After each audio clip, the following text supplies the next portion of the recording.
നമസ്കാരം. പുതിയൊരു വീഡിയോയിലേക്ക് എല്ലാവർക്കും സ്വാഗതം. തപാൽ വകുപ്പിൽ അല്ലെങ്കിൽ പോസ്റ്റ് ഓഫീസുകളിൽ 10ാം ക്ലാസ് യോഗ്യത അടിസ്ഥാനത്തിൽ വന്നിരിക്കുന്ന വിജ്ഞാപനത്തെപ്പറ്റി എല്ലാവരും തന്നെ നേരത്തെ തന്നെ അറിഞ്ഞു കാണും. എന്നാൽ ഇതിനെപ്പറ്റി ഇതുവരെ അറിയാത്തവർക്കും ഇതുവരെ അപ്ലൈ ചെയ്യാത്തവർക്കും വേണ്ടിയാണ് ഈ ഒരു വീഡിയോ. അപ്പോൾ നമുക്ക് കേരള സർക്കിളുകളിലെ ഡിവിഷനുകൾ തിരിച്ചുള്ള ഒഴിവുകളും യോഗ്യതയും മറ്റ് വിവരങ്ങളും എന്തെല്ലാമാണെന്ന് വിശദമായി നോക്കാം.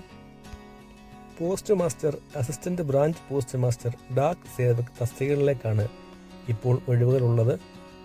രാജ്യത്ത് ആകെ 39 പോസ്റ്റ് സർക്കിളുകളിലായി 44,228 ഒഴിവുകളാണ് ഉള്ളത്. ഇതിൽ 2,433 ഒഴിവുകളാണ് കേരളത്തിലേക്ക് നമുക്കുള്ളത്.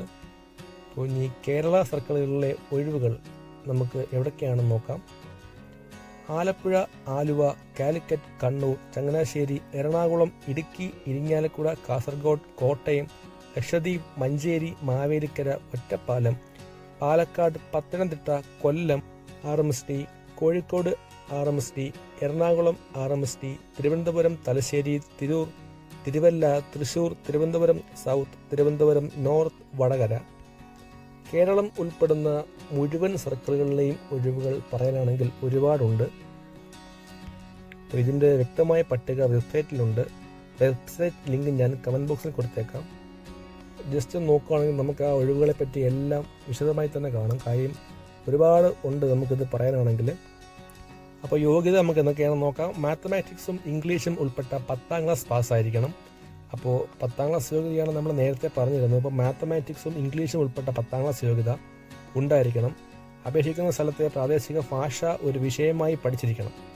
കമ്പ്യൂട്ടർ പരിജ്ഞാനം ഉണ്ടായിരിക്കണം. സൈക്ലിംഗ് അറിയണം. ബ്രാഞ്ച് പോസ്റ്റ് മാസ്റ്ററായി നിയമനം ലഭിക്കുന്നവർ പോസ്റ്റ് ഓഫീസ് പ്രവർത്തിക്കുന്ന വില്ലേജിലും assistant post master, Dak Sevak തസ്തികകളിലേക്ക് തിരഞ്ഞെടുക്കപ്പെടുന്നവർ അതത് പോസ്റ്റ് ഓഫീസുകളുടെ അധികാരപരിധിക്കകത്തും താമസിക്കാൻ സന്നദ്ധരായിരിക്കണം. നമുക്ക് അപേക്ഷാ ഫീസ് 100 രൂപ വരുന്നുണ്ട്. അപ്പം നമുക്ക് ഓൺലൈനായാണ് നമുക്ക് ഈ 100 രൂപ അടയ്ക്കേണ്ടത്. വനിതകൾ, ഭിന്നശേഷിക്കാർ, ട്രാൻസ് വുമൺ, SC/ST വിഭാഗക്കാർ എന്നിവർക്ക് ഫീസ് ബാധകമല്ല. നമുക്ക് ശമ്പള സ്കെയിൽ നോക്കാം. ഡാക് സേവകായി നിയമിക്കപ്പെടുന്നവർ ടൈം റിലേറ്റഡ് ക്വാണ്ടിറ്റി അലവൻസും DNS അലവൻസുമാണ് നൽകുക. ബ്രാഞ്ച് പോസ്റ്റ് മാസ്റ്റർക്ക് 12,000 രൂപ മുതൽ 29,380 രൂപയും അസിസ്റ്റന്റ് ബ്രാഞ്ച് പോസ്റ്റ് മാസ്റ്റർക്ക് 10,000 രൂപ മുതൽ 24,070 രൂപയുമാണ് TRCA. പ്രായം 18 വയസ്സ് മുതൽ 40 വയസ്സ് വരെ ഉണ്ട്. 40 വയസ്സ് വരെ ഉള്ളവർക്ക് അപേക്ഷിക്കാവുന്നതാണ്. അതുപോലെ SC/ST വിഭാഗത്തിന് 5 വർഷവും OBC വിഭാഗത്തിന് 3 വർഷവും വയസ്സുകൾ ലഭിക്കുന്നതായിരിക്കും. ഭിന്നശേഷിക്കാർ ജനറൽ 10 വർഷവും SC/ST 15 വർഷവും OBC 13 വർഷവും എന്നിങ്ങനെ ഇളവുകൾ ലഭിക്കുന്നതായിരിക്കും. അപേക്ഷ അയക്കുന്ന അവസാന തീയതി അടിസ്ഥാനമാക്കിയാണ് പ്രായം കണക്കാക്കുക. അത് മറന്നുപോയില്ലേ. അപ്പോൾ നമ്മൾ അപേക്ഷിക്കുന്ന അവസാന തീയതി കണക്കാക്കിയായിരിക്കും പ്രായം നിശ്ചയിക്കുന്നത്. 10ാം ക്ലാസ്സിൻ്റെ മാർക്ക് പരിഗണിച്ചുള്ള ലിസ്റ്റിൻ്റെ അടിസ്ഥാനത്തിലായിരിക്കും തിരഞ്ഞെടുപ്പ്. നമ്മൾ നേരത്തെ തന്നെ പറഞ്ഞിരുന്നു. ആ ലിസ്റ്റിൽ, മെറിറ്റ് ലിസ്റ്റിൽ ഒരേ യോഗ്യത വന്നാൽ ഉയർന്ന പ്രായക്കാർക്ക് ആദ്യ പരിഗണനയായിരിക്കും നൽകുന്നത്. ഷോർട്ട് ലിസ്റ്റ് ചെയ്യപ്പെട്ടവരുടെ പേര് വിവരങ്ങൾ വെബ്സൈറ്റിൽ പ്രസിദ്ധീകരിക്കുന്നതായിരിക്കും.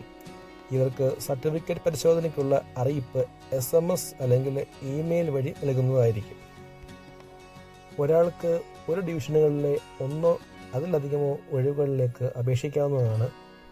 അപേക്ഷിക്കുമ്പോൾ പോസ്റ്റ് ഓഫീസുകളുടെ മുൻഗണന രേഖപ്പെടുത്താവുന്നതുമാണ്. അതുപോലെ അപേക്ഷയോടൊപ്പം ഫോട്ടോയും ഒപ്പും വിജ്ഞാപനത്തിൽ നിർദ്ദേശിച്ചിരിക്കുന്നത് പോലെ തന്നെ വേണം സ്കാൻ ചെയ്ത് അപ്ലോഡ് ചെയ്യാൻ. അപേക്ഷ സ്വീകരിക്കുന്ന അവസാന തീയതി ഓഗസ്റ്റ് 5 നമുക്ക് ആദ്യം തന്നെ പറഞ്ഞിരുന്നു. അപ്പോൾ അപേക്ഷിക്കാത്തവരെല്ലാം തന്നെ 5-ാം തീയതിക്ക് മുന്നേ തന്നെ അപേക്ഷിക്കേണ്ടതാണ്. അപേക്ഷിച്ച അപേക്ഷയിൽ എന്തെങ്കിലും തിരുത്തലുകളോ കൂട്ടിച്ചേർക്കലുകളോ വല്ലതും ആവശ്യമുണ്ടെങ്കിൽ ഓഗസ്റ്റ് 6 മുതൽ 8 വരെ നമുക്ക് സമയമുണ്ടായിരിക്കുന്നതായിരിക്കും. അപ്പോൾ 8-ാം തീയതിക്ക് മുന്നേ തന്നെ നമുക്ക് തെറ്റുകളൊക്കെ എന്തെങ്കിലും ഉണ്ടെങ്കിൽ നമുക്ക് തിരുത്താവുന്നതാണ്. അപ്പം മറന്നു പോകേണ്ട. 40 വയസ്സ് വരെ ഉള്ളവർക്ക് നമുക്ക് SSLC മാർക്കിൻ്റെ അടിസ്ഥാനത്തിൽ എക്സാം ഒന്നുമില്ലാതെ തന്നെ നമുക്ക് ഈ വേക്കൻസിയിലേക്ക് നമുക്ക് അപേക്ഷിക്കാവുന്നതാണ്.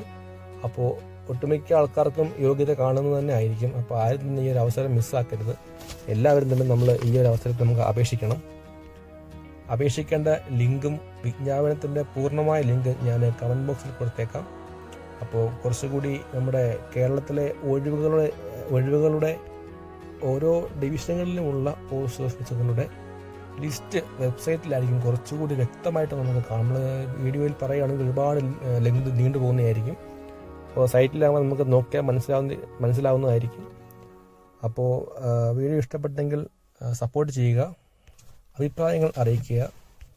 പുതിയൊരു ജോബ് വേക്കൻസിയുമായി നമുക്ക് വീണ്ടും കാണാം. Thank you.